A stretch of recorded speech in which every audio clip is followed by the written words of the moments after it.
ఈరోజు దేశవ్యాప్తంగా సంచలనాన్ని సృష్టిస్తున్న Kolkata doctor murder case. ఇది ఈరోజు కథ కాదు. సృష్టి మొదలుకొని ఆడబిడ్డ మదమెక్కిన మృగము వంటి మగవాడి చేతిలో అతి దారుణంగా, దయనీయంగా, క్రూరంగా, నిర్దాక్షిణ్యంగా, అమానుష్యంగా బలి అయిపోతూనే వస్తుంది. దీనికి ఆనకట్టు వెయ్యాలి. కన్న తల్లి తన చంటి బిడ్డని చనుపాలు పట్టిస్తున్నప్పుడు నేర్పించాలి.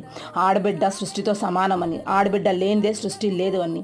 తండ్రి ఎదుగొచ్చిన కొడుకుని నేర్పించాలి. ఆడబిడ్డ వైపు కామంపు చూపు, మోహపు చూపుతో కాదు, కన్న తల్లిని చూచినట్లు చూడాలి అని. నిందితుడి వైపున అధికారులను శిక్షించాలి. ఆ శిక్ష వారి జీవితం అంతా అనుభవించాలి. వారిని జీవోత్సవంగా మార్చివేయాలి.